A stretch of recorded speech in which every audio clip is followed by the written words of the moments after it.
Čaute ľudia, dneska budeme vyrábať náramky. Ale bude to trošku špeciálne, lebo tu mám gorálky, tu mám skoro všetko. Týto, krabička.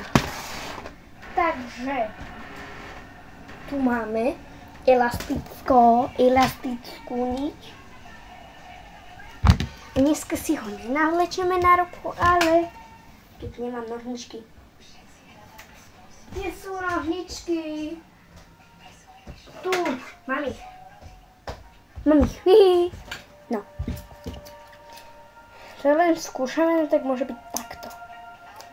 Ale ukážem vám, že ako sa to robí po novom u mňa, lebo ja mám 3 krabičky na gorálky, takéto palacinky a normálne štvorčeky.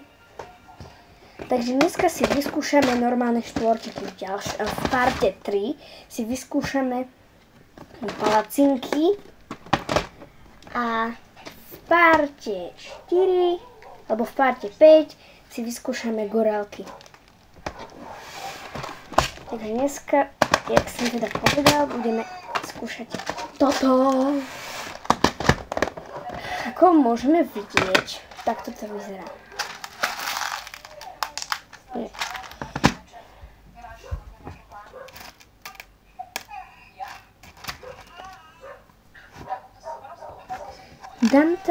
Dám tam zase ženské meno a to bude Monika.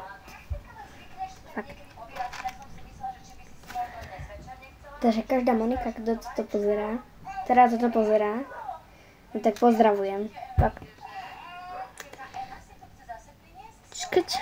O je tu.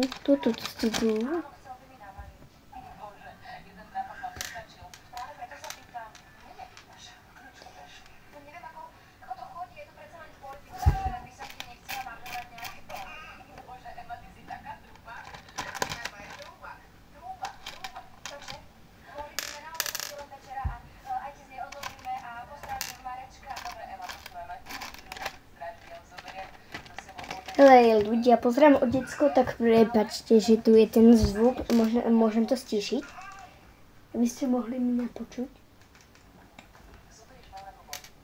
Tak. Otecko, pozerám, viem, že na ten je ideálny čas, ale to je dobrý seriál proste.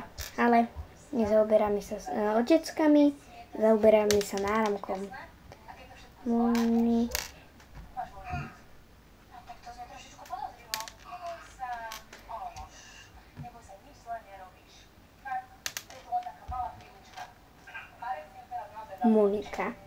Moniky.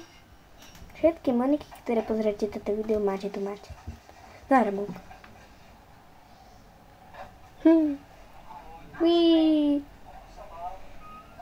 Ale som šťastný, že mám tú elastickú šnúrku, lebo bez elastickej šnúrky by to neišlo.